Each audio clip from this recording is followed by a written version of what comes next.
Glórias a Deus. Paz do Senhor, irmãos. Glórias a Deus. Podemos assentar, muito obrigado. Glórias a Deus por esta rica oportunidade que Ele nos concede nesta noite. É apenas costume, eu vou perguntar apenas por costume, quantos estão alegres? Diga amém.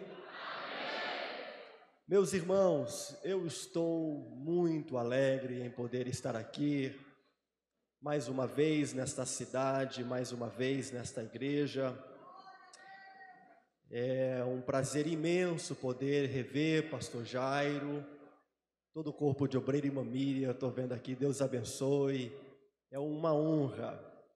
Na verdade, para mim é tipo de um posto de gasolina, você reabastece e volta. Depois de uma pandemia dessa, ver uma igreja brasileira tão vibrante, tão alegre. Quando o irmão estacionou o carro ali na frente, eu passei pela porta, eu disse para o pastor Jairo, eu já me arrepiei lá fora. Então é um prazer imenso poder estar aqui com os irmãos. Estamos ali na outra América, servindo a Deus. Vão fazer já 25 anos que estamos ali. Eu fui para lá, eu ainda era um menino, e estamos ali. Passei um período no Brasil, mas já faz algum tempo que eu não participo de um culto aqui no Brasil como este. E enfrentamos o que enfrentamos, mas aqui estamos para glorificar a Deus. Então, é um prazer imenso poder estar aqui e rever os irmãos. Eu vejo alguns rostos que eu lembro, que eu recordo. Enfim, que Deus abençoe a todos. Meus amados irmãos, abra sua Bíblia comigo no primeiro livro, primeiro a Reis de Israel, capítulo de número 19. Primeira Reis, capítulo de número 19.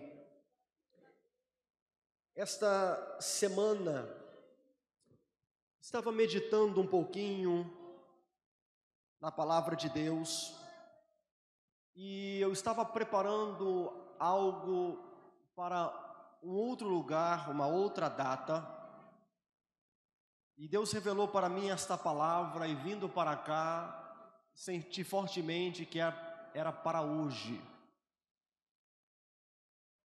Primeira Reis, capítulo de número 19, vamos ler alguns versículos. Eu sei que os irmãos conhecem muito bem o texto, mas eu quero ler com os irmãos para que nós possamos recapitular o texto e memorizar o texto. Versículo de número 1 diz assim: E Acabe fez saber a Jezabel tudo quanto Elias havia feito e como totalmente matara todos os profetas à espada. Então Jezabel mandou um mensageiro a Elias a dizer-lhe: Assim me faça os deuses e outro tanto, se de certo amanhã a estas horas não puser a tua vida como a um deles. Porque vendo ele, se levantou e para escapar com vida se foi e veio a Berseba, que é Judá, e deixou ali o seu moço. E ele se foi ao deserto a caminho de um dia, e veio e assentou-se debaixo de um zimbro, e pediu em seu ânimo a morte, e disse: Já basta, ó Senhor, toma agora a minha vida, pois não sou melhor do que meus pais. E deitou-se e dormiu debaixo de um zimbro, e eis que então um anjo o tocou e lhe disse: Levanta-te e come. E olhou, e eis que à sua cabeceira estava um pão cozido sobre as brasas e uma botija de água. E comeu e bebeu e tornou-se a deitar. E o anjo do Senhor tornou a segunda vez e o tocou e disse: Levanta-te e come, porque muito comprido te será o caminho. 8. Levantou-se, pois, e comeu e bebeu, e com a força daquela comida, caminhou por 40 dias e 40 noites até Horebe, o monte de Deus. E ali entrou numa caverna e passou ali a noite. E eis que a palavra do Senhor veio a ele e lhe disse: que fazes aqui, Elias? E ele disse: tenho sido muito zeloso pelo Senhor, Deus dos exércitos, porque os filhos de Israel deixaram o teu concerto, derribaram os altares e mataram os teus profetas à espada, e eu fiquei só, e buscam a minha vida para tirarem.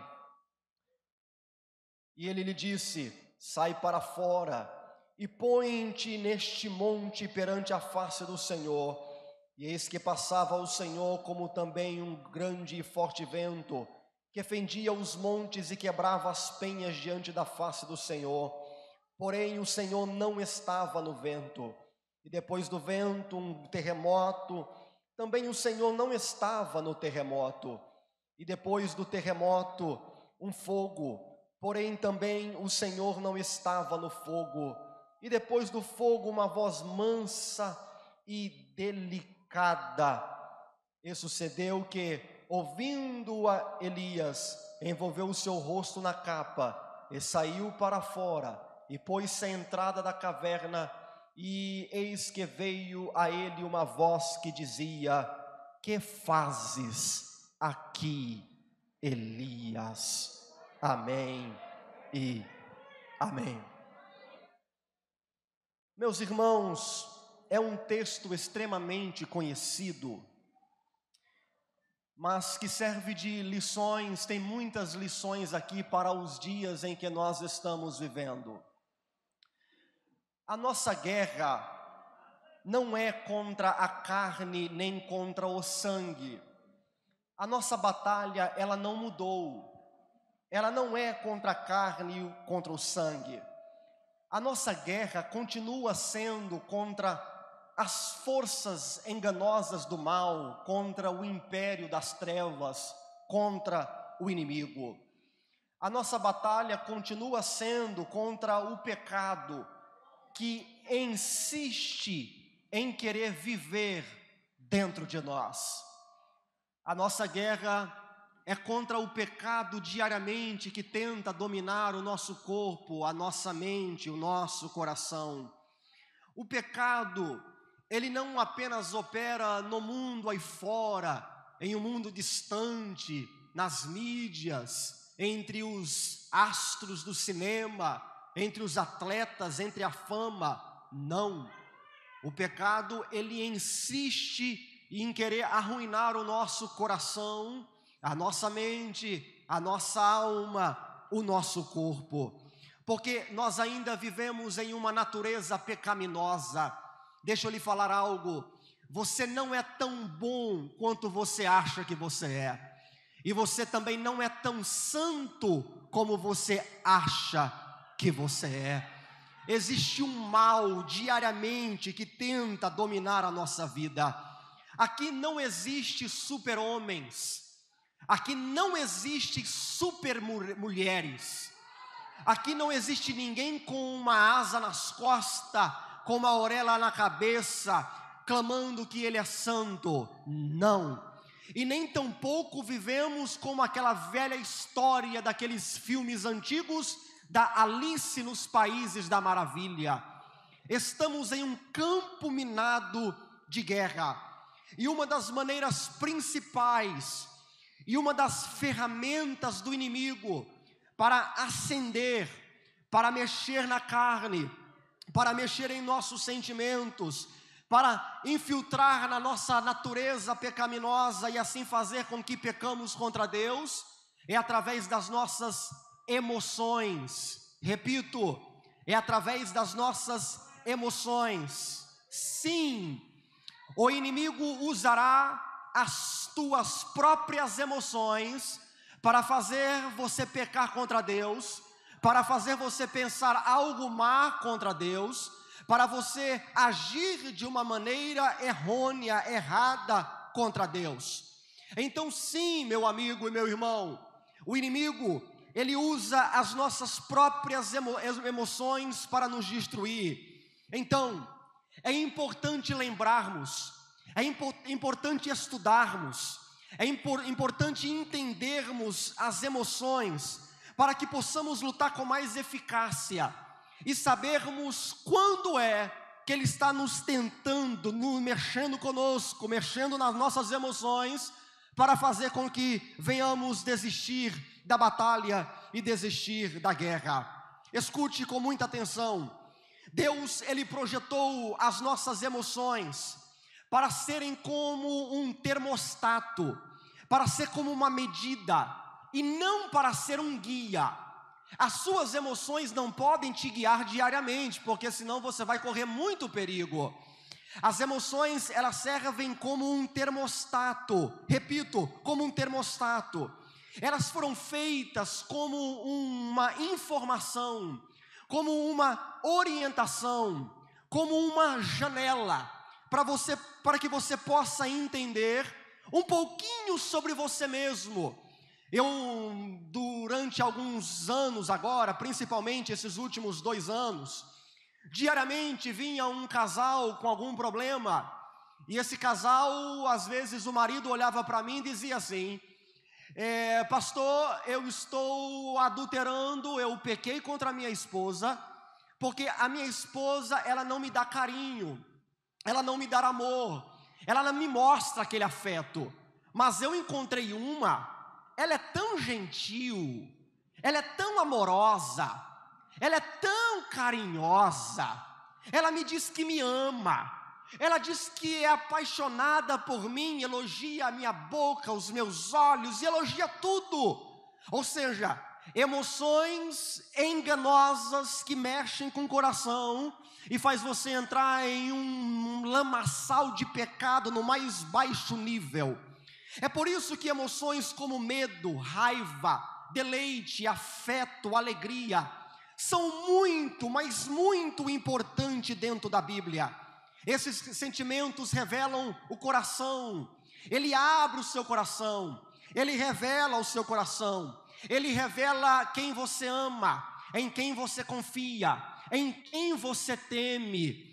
Esses sentimentos revelam muitas vezes também a negritude do teu coração, de como o teu coração é mau. Jeremias disse assim, se não me falha a memória, capítulo 17, versículo 9 ao 9 e 17, que o coração do homem, ele é enganoso, e não há cura para este coração. Para aí, como foi que o profeta Jeremias disse? Que o coração do homem é mais enganoso do que todas as coisas, e não há cura. Ou seja, olha para mim por favor, diariamente você tem que fazer uma avaliação do seu coração, das suas emoções, do seu sentimento, para ver se as suas emoções não estão ditando a sua vida, guiando a sua vida, enganando a sua vida. E o inimigo, ele é tão sagaz, ele é tão cruel, que ele sabe disso, e ele usará as nossas emoções como ferramentas de manipulação, para manipular a nossa mente, porque isso daqui é uma torre de controle. Aquilo que passa aqui te controla, aquilo que você aprendeu, aquilo que você ouviu, aquilo que os seus pais embutiram dentro de você, está aqui dentro e te controla. Então a mente é uma torre de controle, mas Paulo, sabendo disso, ele escreve dizendo: mas nós temos a mente de Cristo, aleluia, mas nós temos a mente de Cristo. Mas o inimigo, ele é sagaz, ele não para, ele continua, ele é cruel, ele é terrivelmente cruel, e ele usa as nossas emoções, os nossos pontos fracos, os cansaço físico, cansaço psicológico. O inimigo usa até mesmo uma dor de cabeça para lhe atormentar. Você está com uma dor de cabeça, aí você começa a passar um dia ruim, e começa a pecar, e começa a blasfemar, e começa a xingar, você sai da cruz e vai lá para baixo do nível espiritual de um culto maravilhoso, de repente você está lá embaixo por causa de uma dor de cabeça, que ele sabe interferir, mexer com você e lhe destruir. Agora, escute muito bem, quando você sentir atacado nas suas emoções, escute, não fique preocupado, não fique impressionado, não fique assustado. Sabe por quê? Porque você não é o único ou o primeiro crente que durante essa pandemia, durante esses últimos anos, que sofreu ataques. Vamos ver dentro da Bíblia? Olha para a Bíblia, por favor. Moisés teve ataques tão fortes que ele desejou a morte. Moisés teve ataques emocionais tão fortes que Moisés desejou a morte. Rebeca teve sentimentos de profunda tristeza pelos conflitos de seus filhos. Salomão, também em períodos de profunda reflexão, ele exclama: tudo é vaidade. Você lembra de Jonas? Jonas com sentimento nacionalista, Jonas com sentimento de só meu povo, só minha raça, só nós que devemos receber a misericórdia e a graça de Deus.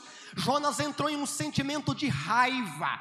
As emoções de Jonas foi de raiva contra Deus.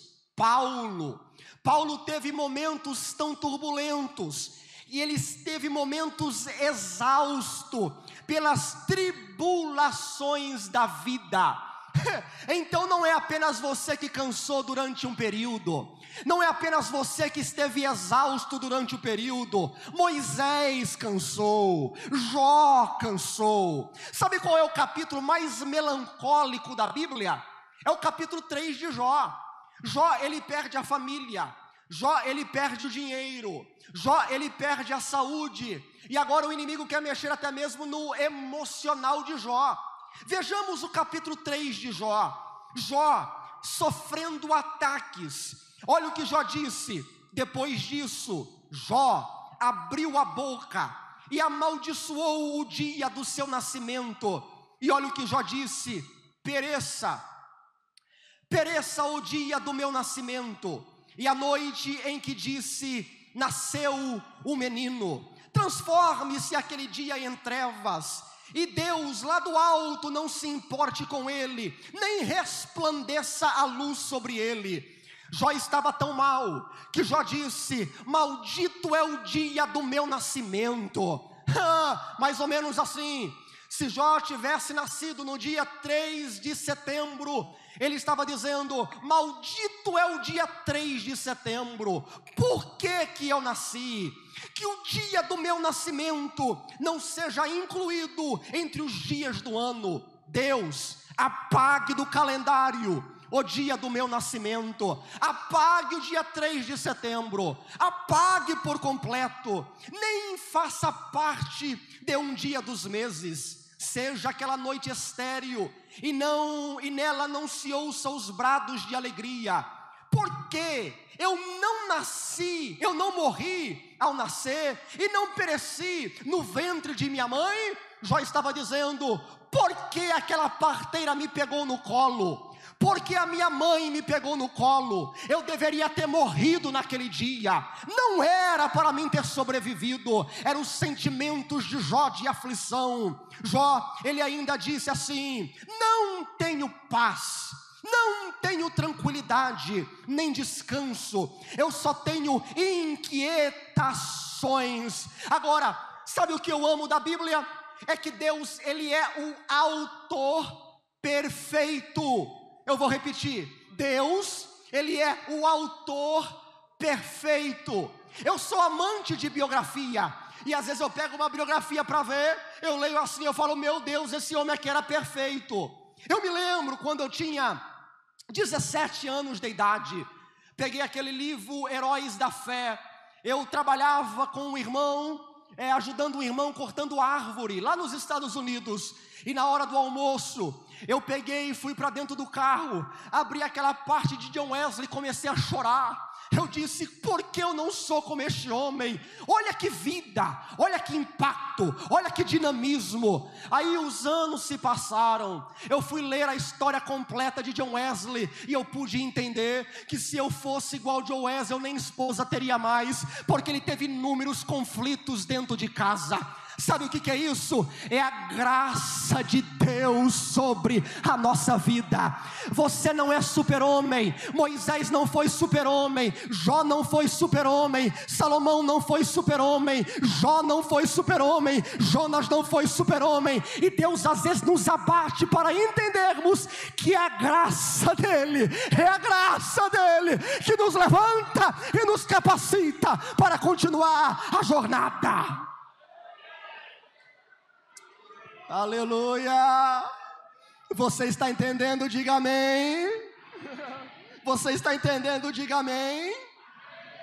Agora vamos para a história de Elias. Elias, capítulo 19, versículo 1, 2, 3. Jezabel diz assim: em 24 horas eu vou matar Elias. Em 24 horas a cabeça de Elias vai estar rolando em algum lugar. Nós vamos acabar com a vida de Elias. Mas agora tem uma questão muito importante: como é que Elias vai reagir aos conflitos que ele está vivendo? Como é que ele vai reagir? Pecarei contra Deus? Correrei? Vou continuar? Vou desistir? Vou parar? Elias está sofrendo, mas a vida de Elias é uma vida de vitória, é uma vida de conquista, é uma vida majestosa. A vida de Elias não começa no capítulo 19, a história dele vem bem antes, capítulo 18, capítulo 17. Elias tem história. A viúva de Serepta, os corvos diante de Acabe, 850 profetas de Baal, e Azera morre por causa dos pecados, e a glória de Deus, a majestade de Deus é revelada. Então a vida de Elias é uma vida brilhante, mas agora Elias vai ser atacado nas suas emoções, e Elias vai querer a própria morte. Olha o que o texto disse: e ele disse: Senhor, ó Senhor, eu tenho sido muito zeloso para contigo. Elias estava dizendo: Deus, eu tenho trabalhado, lutado pelo teu reino, eu canto, eu prego, eu vou, eu faço, eu luto. E ele continua: Deus dos exércitos, porque os filhos de Israel deixaram o teu concerto, derribaram os teus altares, mataram os teus profetas. Elias, depois de tantos anos de jornada, depois de tantos anos servindo a Deus, é a viúva, corvo, profetizando, dizendo: se a Deus serve, se é Baal, vai para Baal. Depois de tanto tempo, ele vê que o povo não muda, ele vê que o povo não se converte. Elias está cansado, Elias está fadigado. Por que continuar? Esse povo não quer mudar de vida, esse povo não quer aceitar a Deus, esse povo não quer aceitar a Cristo. Talvez assim é a tua vida. Você vem lutando, e não há uma perspectiva de melhora. Parece que os filhos não aceitam Jesus, parece que você não vê Deus, parece que o teu esposo não vem para a igreja, parece que a tua esposa não vem para a igreja. Aí você fala assim: Deus, eu fiquei só tem eu, o meu ministério não está sendo efetivo, a minha vida contigo não está sendo efetiva. Elias se sente tão só, mas tão só, que tem um moço com ele, e ele fala assim para o moço: fique aqui, eu vou para lá. Ou seja, o único amigo que Elias tinha, ele já não queria caminhando mais com ele. Fica aí, eu vou sozinho, eu quero ficar mais sozinho ainda. Versículo 3 do capítulo 19. Por quê? Qual é o problema? Elias se sente o salvador da pátria, Elias se sente como o único crente no universo, Elias sente como o único homem que tem conhecimento de Deus. Elias disse: só eu. Escuta, quando você coloca muito expectativa em você mesmo, vai terminar em frustrações.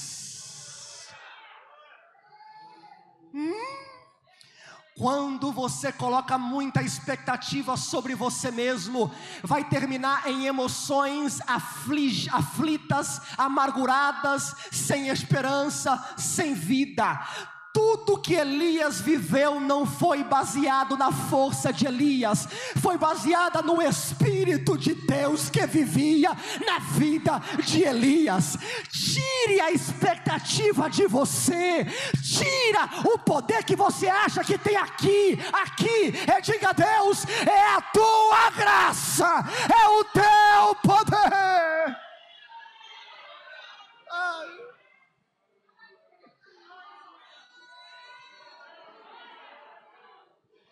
Essa pandemia veio para mostrar que você é mais fraco do que você pensa, que nós somos mais frágeis do que pensamos, e se não for a graça de Deus, você vai ser um próximo morto no meio do caminho. Então tira a expectativa de você e diga a Deus, é o teu Espírito, é o teu Espírito, é o teu Espírito, é o teu Espírito, é o teu Espírito. Conflitos, pandemia, briga política, direita, esquerda, é lá, é cá, morte aqui, morte lá, entra aqui, mexe aqui, aí você fica em desespero, aí você fala, Deus, e agora? Tire a expectativa de você, tire a expectativa de você, se rende. E quando você se render, você vai ouvir, a minha graça te basta. Você pode adorar, a minha graça te basta. Quando colocamos muita expectativa em nós, um dia ou outro, vamos cansei, exausto, não estou conseguindo caminhar mais, não estou conseguindo pelejar mais, vou desistir, vou parar. E você coloca muita expectativa, aí vai, eu fiz, fundei igreja ali, fiz isso, e Paulo diz, para que eu não me exaltasse, foi me dado um espinho na carne. Por quê? Porque o meu poder se aperfeiçoa na vossa, na minha, na tua fraqueza. E quando eu estou fraco, na verdade eu sou forte, por causa do Espírito.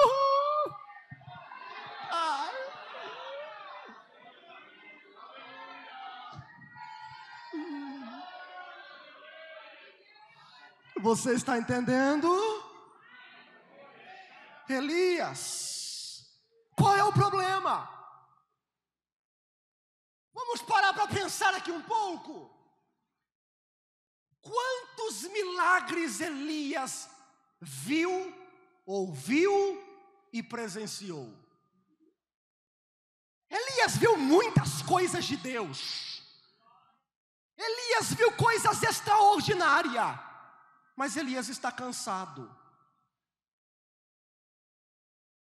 Eu estou vendo uma geração tão cansada, tão fadigada, tanta gente com a cabeça para baixo, sem esperança, sem vida, sem perspectiva. Eu vou ler um salmo para você. E é um salmo que Deus colocou no meu coração essa tarde para ler para você. Olha o salmo que Deus colocou no meu coração, você conhece. Deus é o nosso refúgio e fortaleza, socorro bem presente na hora da angústia. Pelo que não temeremos, mesmo que os montes sejam transportados para o meio dos mares. Pausa aqui, pausa. Montes transportado para o meio dos mares, impossível de acontecer. Escute, olha aqui, quando a vida estiver tão louca, ao ponto de parecer que os montes estão se movendo e correndo para as águas.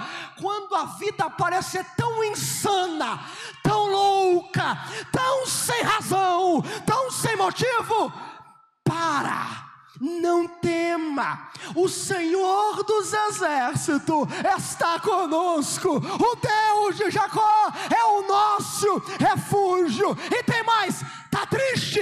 Há um rio cujas correntes alegram a cidade de Deus, a morada dos Deus está no meio dela, não será abalada. Aquieta, calma, saiba que eu sou o Senhor.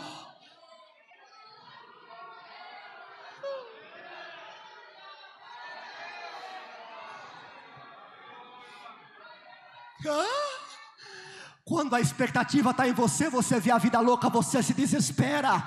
Jezabel dá um decreto, você se desespera. Mas quando a esperança está em Deus, você fala: Ele é o meu refúgio, Ele é o meu refúgio, Ele é o meu refúgio, Ele é o meu refúgio. Aleluia. Mas tem um problema aqui. Qual é o problema? Sabe aquela fase da vida que nem mesmo os milagres te satisfaz? Já viveu isso? Que você está procurando ânimo, mas nem mesmo os milagres te animam? Elias viveu isso. Olha o texto: e olhou, e eis que a sua cabeceira, depois dele pedir a morte, estava um pão cozido sobre as brasas e uma botija de água, e comeu, e bebeu. E o Senhor disse: coma, beba. E Elias caminhou 40 dias e 40 noites, e ele vai. Sabe qual era o problema de Elias? Ele via milagres todos os dias. Quer um exemplo? Olha aqui para mim.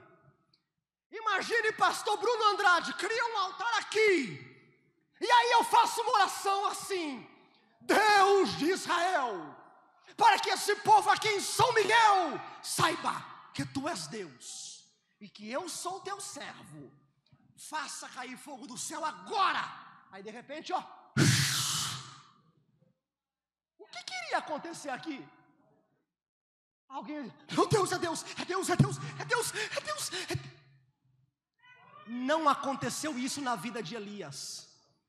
Milagre, milagre, fogo aqui, fogo ali, e o povo não se converte. O povo não muda. Os problemas continuam. Ele fala: eu quero a morte. Sabe qual é um outro problema de Elias?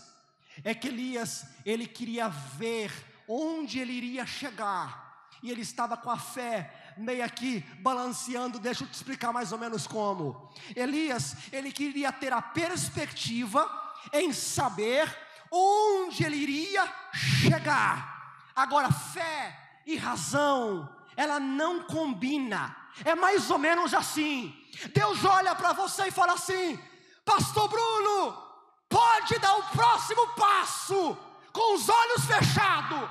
Aí você olha assim, aí você fala: mas eu estou bem aqui na beirada, se eu dar o próximo passo assim eu vou cair.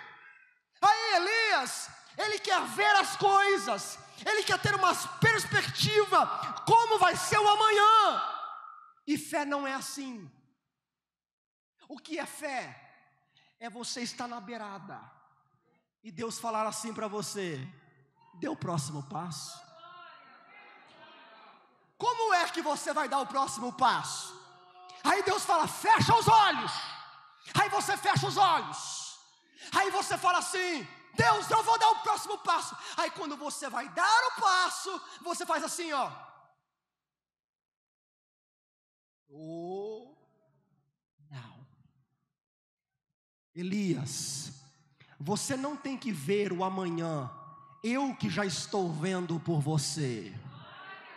Fé é acreditar quando não existe uma plataforma debaixo dos seus pés, mas você acredita que Deus cria a plataforma, nem que a água tenha que se tornar asfalto, mas Ele é o Deus soberano. Eu não estou vendo para onde a minha vida está indo, mas eu tenho certeza que os planos dEle é melhor do que o meu, que os planos deles é melhor do que o seu. Ei, talvez você não está vendo além, mas Deus está dizendo: continue dando um passo atrás do outro. A plataforma seguinte é eu que estabeleço debaixo dos teus pés. Aleluia! Mas não, a gente quer ver, a gente quer o plano perfeito. Sabe por que a gente pergunta para Deus: qual é a tua vontade para a minha vida? Porque aí a gente imagina um plano perfeito. Olha, Deus vai fazer isso, aí a gente, aquele plano perfeito. E Deus está dizendo: eu que coloco a plataforma debaixo dos teus pés. Elias, continue caminhando. Aleluia. Eu que crio a plataforma debaixo dos teus pés. Quando eu falar para, você para. Quando eu falar vai, você vai. Quando eu falar chega, você chega. Mas entenda uma coisa: os teus passos são guiados por mim. Igreja, não fique triste, porque talvez você não está tendo uma perspectiva do amanhã. Entenda, Ele é o Deus do amanhã. Elias cansa, Deus não cansa. Elias está fadigado, Deus não entra em fatigação, porque Deus é soberano, é eterno, está vivo, ressuscitou e está aqui também. Está aqui também. Mas Elias tem um problema. Ele vê o cuidado de Deus. Deus faz, ele está triste. Aí aparece um pão, brasa, água. Meu irmão, se Deus mandar um pãozinho aqui, no meio de um deserto, água, sabe o que eu iria dizer? Meu irmão, Deus falou comigo. Eu vou caminhar agora por mais 10 anos. Eu senti Deus. Caiu fogo do céu ontem. Eu vi o corvo no outro dia. E teve isso. E agora brasa, pão quentinho, água. Deus está comigo. Vou continuar. Mas não foi assim que aconteceu com Elias. Posso fazer uma pergunta bem pessoal para você? Quem aqui pode responder: você tem visto Deus dia a dia? Todos os dias você vê alguma coisa de Deus em sua vida. Você tem visto? Tem visto? Mas mesmo assim parece que tem algo dentro de você querendo te jogar para baixo, te desanimar. Você vê a glória de Deus, a majestade de Deus, você escuta o hino, você glorifica, você fala: é Deus, tem que ser Deus. Deus, Ele providencia o pão, a manteiga, o leite, o arroz, o feijão. Aí você fala: é Deus, mas de repente você está triste de novo, você não entende o que é isso, aí você fica perplexo. Assim também foi Elias. Deus faz tudo e mesmo assim ele está com aquele síndrome de tristeza. Agora anota aí no teu coração alguns erros de Elias. O erro de Elias é que ele estava com aquela perspectiva abalada. E toda vez que você está naufragando aqui com Deus, sempre aparece alguém para bater o último prego no martelo. E no caso de Elias foi Jezabel. Em 24 horas tu vai morrer, rapaz. Em 24 horas eu vou morrer. Ele queria a morte, mas teve medo de Jezabel. Que paradoxo é esse? Escute, toda vez que você estiver cansado, sempre vai aparecer alguém do teu lado para te desanimar mais ainda. Mas alguém sabiamente disse: quando uma mula te chutar, olhe e veja que é uma mula, não dê crédito a ela. Você entendeu? Você entendeu? Tem Tem gente que faz o papel de mula e Jezabel era uma mula. Olha, é Jezabel, não é a voz de Deus. Escute a voz de Deus. Deixa as mulas do Facebook de lado, as mulas da crítica de lado. Olhe para Deus. Olhe para Deus. O coração do homem é tão tolo que ele é capaz de se inchar, se gloriar pelo elogio vindo de um outro tolo. Vem um tolo todo desviado. Você sabe que o camarada é desviado. Bate no teu ombro e fala assim: pastor Bruno, que mensagem é aquela? Aí você sai todo. O tolo que disse isso. Aí vem um outro tolo. Você sabe que é desviado, o camarada é atribulado, vive numa perdição. Aí chega e te joga lá embaixo. Aí o teu coração se torna mais tolo do que o dele, porque você se entristece com as críticas vindo de um outro tolo. Veja Deus do dia a dia, e dê ouvido à voz do dia a dia, do Deus que te cuida diariamente. Deixa as mulas de lado, deixa os tolos de lado. Confia em Deus, coloca a esperança em Deus. Olhe para o céu, olhe para os montes, é para cima. De onde que virá o meu socorro? De onde? Vem do Senhor. Outro problema: Elias se sentia só, não tem ninguém, todo mundo, ninguém quer servir a Deus. E aí ele tem um moço com ele. Aí ele fala para o moço: fica aqui, tá bom? Fica aí, eu vou para lá, não quero tua companhia não. As crises da vida querem gerar isolamento. As crises da vida querem fazer você fechar a tua porta e não ver ninguém. As crises da vida querem fazer você se trancar. Mas escute uma coisa: Deus não criou o homem para viver isolado. Deus criou o homem para ter harmonia e comunhão um com o outro. Porque quando eu estou aqui sentado, cabisbaixo, triste, vem um cantor e canta aquele hino do deserto, caminho no deserto, aí eu já me alegro, é o Espírito de Deus usando o meu amigo para falar com a minha vida. Agora, se você viver diariamente isolado, você vai perecer. Igreja é um corpo. Aqui não tem desigrejado que vive sozinho dentro de casa, não quer obedecer a ninguém. Aqui não, aqui é um corpo. Tu está cansado, eu canto, você se alegra. Eu estou cansado, você canta e eu me alegro.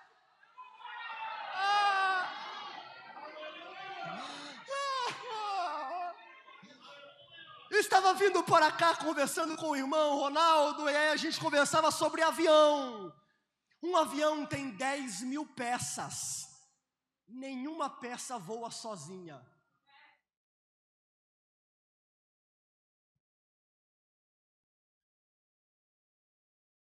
O parafuso não sai voando sozinho, a turbina não sai voando sozinho. A asa, embora fora feita para aquilo, não voa sozinho. A turbina precisa da asa, a asa do parafuso, o parafuso da gasolina, o piloto da aeronave, o banco do piloto. Você está entendendo?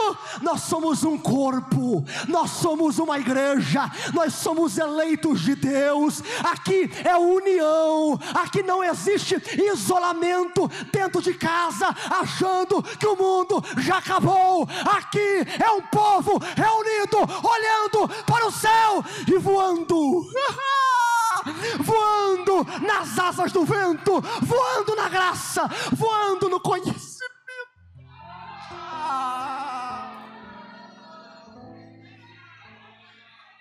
Quando chegar aquela vozinha de Satanás, se tranque. Fala com ninguém mais não. Não acredita em ninguém mais não. Igreja, é um grupo de porcos espinhos. Porco espinho? Sim. Você me espeta e eu te espeto. Mas não podemos viver longe um do outro. Porque quando vem o frio, você me aquece e eu te aqueço. Você está entendendo? Aqui não existe ninguém perfeito. Paulo não foi perfeito, Moisés não foi perfeito, Sansão não foi perfeito, José não foi perfeito. É a graça de Deus sobre a nossa vida, dizendo: Elias, para de isolamento. Ei, Elias, saia, venha, vê, escute. Aleluia. Outro problema, escute. Cuidado. Vou repetir.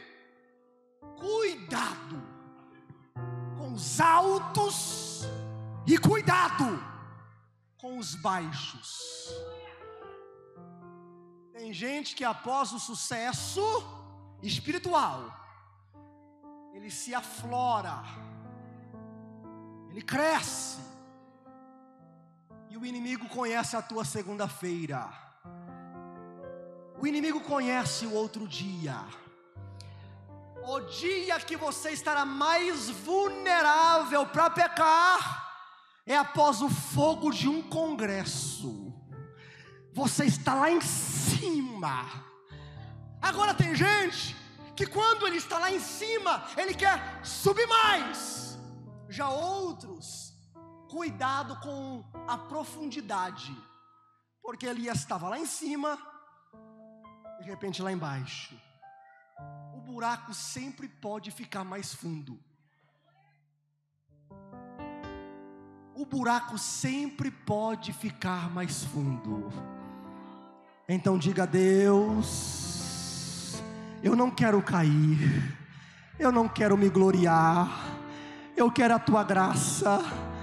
Na segunda, na terça, na quarta, na quinta, na sexta, eu quero a tua graça, aleluia. Elias, sai do espírito de vitimismo. Irmãos, um dos maiores problemas hoje em dia é o espírito de vitimismo. Só eu fiquei. Deus, eu quero morrer. Irmão, eu já fiz essa oração para Deus, eu queria morrer. Na verdade eu orei para Deus voltar no outro dia. Mas sabe por que eu queria que Deus voltasse no outro dia? É porque eu não queria pagar a dívida que eu tinha que pagar no outro dia. E tem gente querendo morrer, não é porque você quer ver Jesus, não é porque você quer dobrar os joelhos diante do trono e dizer santo. Você está com desejo de morrer, de desistir, pelo medo do amanhã, fobia, pavor. Como será o meu amanhã? Como será a minha aposentadoria? O amanhã pertence a Deus, e o Deus que está aqui hoje estará contigo também no teu amanhã. Não tenha medo. O desejo de ir para o céu tem que ser ver Jesus e não fugir dos problemas. Aí está lá Elias, vamos encerrar, na caverna, parado, triste. Aí vem o fogo. Deus não estava no fogo. Aí vem um forte vento. Deus não estava num forte vento. Escute. Sabe o que eu amo de Deus? É que se eu estiver numa caverna, alguém vai olhar para mim e vai dizer assim: Pastor Bruno, tu é ingrato, tu viu Deus, tu teve experiências com o que tu fazes aí, sai daí, rapaz, e ó, lapada nas costas, toma jeito, se converta. Não, Deus é diferente. Ele não chega culpando Elias, batendo em Elias, chicoteando Elias. Ele não chama Elias de ingrato. Ele não diz: Elias, eu fiz tanta coisa na tua vida e você não reconhece, quer desistir agora? Não, Deus não faz nada disso. porque o nosso Deus, Ele é um Deus gracioso, amoroso. Deus não veio aqui te bater hoje para tirar você dessa situação, Ele veio te abraçar, Ele veio mostrar o quanto Ele te ama. Ele não veio culpar você pelos seus defeitos, as suas falhas, as suas transgressões, não, Ele veio lhe abraçar. Aleluia.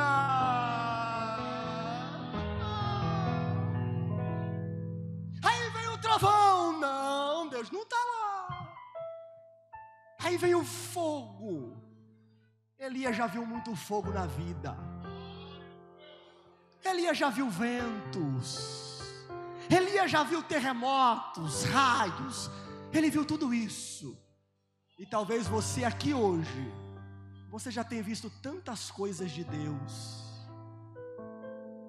mas aí de repente aparece uma voz mansa e suave. Sabe o que nós estamos precisando hoje?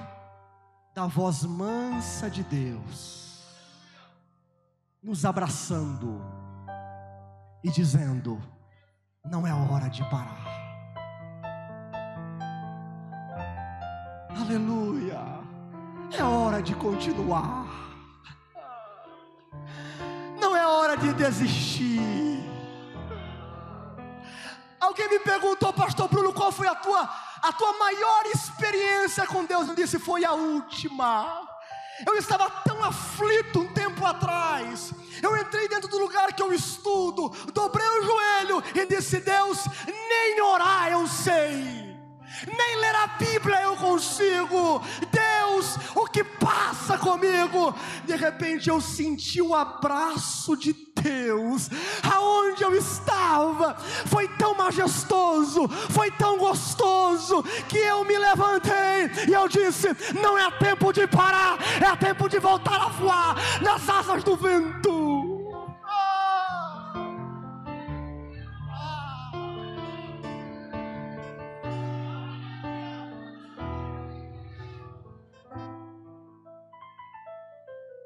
Eu já disse isso aqui, vou repetir.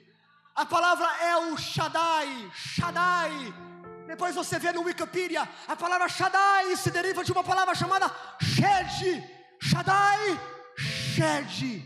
A palavra Shed significa aquele que tem peito e amamenta.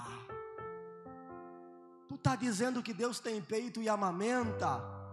O que eu estou dizendo é que quando a mãe esquece o filho, Deus coloca no braço.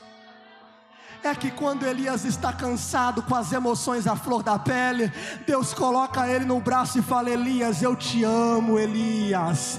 Elias, você não está vendo o resultado da tua obra, não é? Você está sofrendo porque não vê o teu ministério sendo efetivo, não é, Elias? É, Deus. Elias, tu está vendo muito pouco. A tua missão na tua mente é pregar, alguém se converter, tu morrer e tu ir para o céu, não é? A minha visão para você é diferente. Levanta, unge Eliseu, unge Jeú, e tu não morrerás, tu vais ser arrebatado.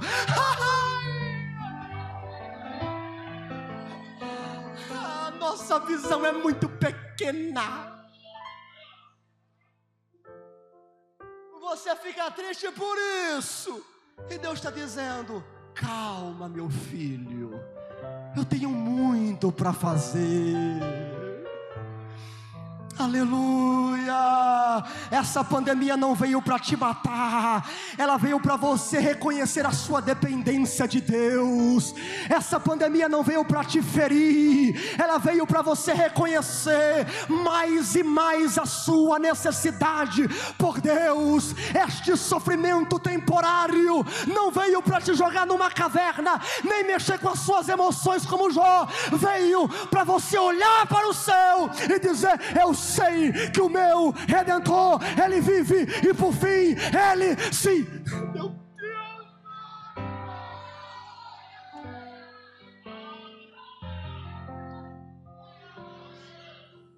Vou encerrar. Ano passado, estava dentro de casa estudando, pastor Jairo. Eu li uma história brilhante. Peguei o meu telefone, liguei para minha irmã e disse assim: o que você está fazendo agora? Ela falou assim: estou à toa. Eu falei assim: vamos ali no cemitério. Ela falou assim: cemitério? Eu falei: vamos lá, depois eu te explico. Andamos no cemitério, vi um túmulo e falei assim para ela: deixa eu te contar a história dessa mulher aqui, na minha cidade. Essa mulher aqui se chama Fanny Crosby.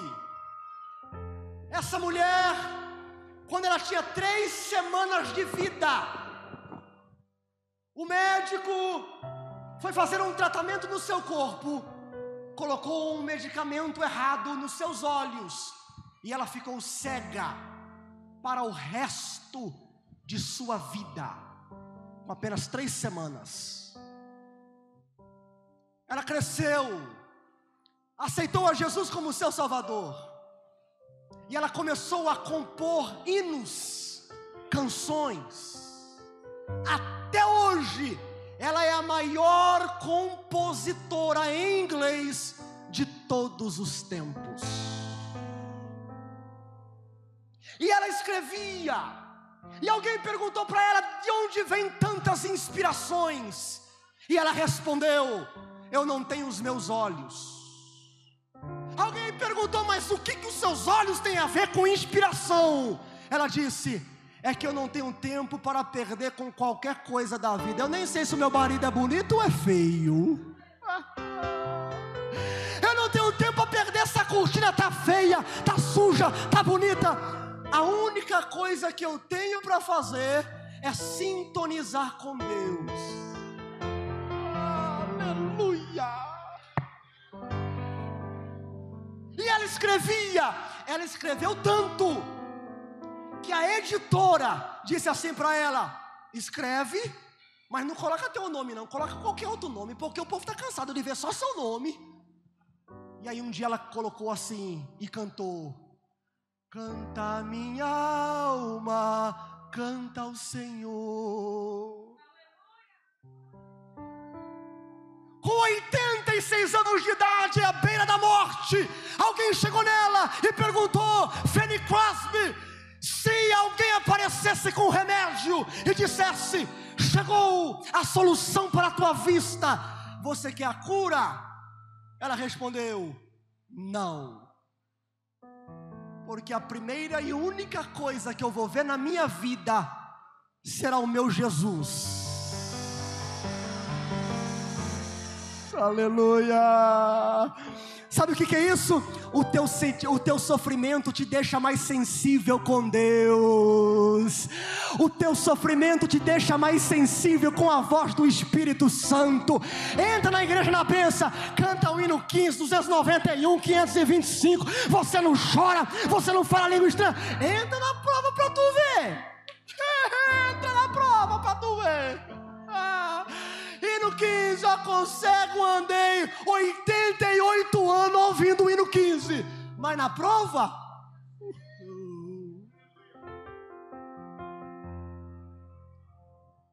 Deus quer uma igreja sensível à sua voz. Deus quer uma igreja perceptível, com discernimento. São 88 anos e uma coisa não pode parar nas Assembleias de Deus do Brasil e nem aqui em São Miguel: é a voz, é a voz, é a voz, é a voz do Espírito Santo de Deus. Sensibilidade de quando Deus está falando.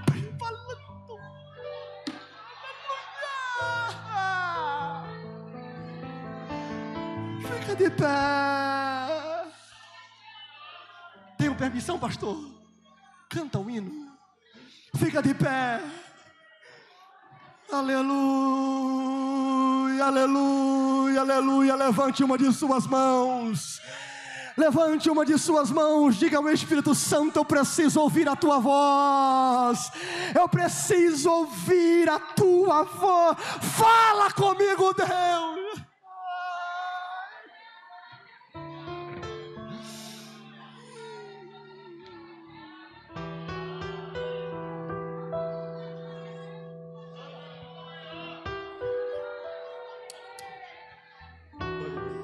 enquanto o irmão vai cantar, eu quero fazer um pedido bem... Eu nunca fiz esse convite, nunca. Cadê aqueles que estão emocionalmente feridos, massacrados? As emoções estão mexendo em você, na tua natureza pecaminosa, e você está querendo desistir como Elias quis. Você tem coragem de vir aqui? Porque você vai receber um abraço de um irmão e vocês vão voltar a voar juntos. Porque esse sentimento não é de morte, mas é de vida. É para você ser sensível, não para você ser ferido.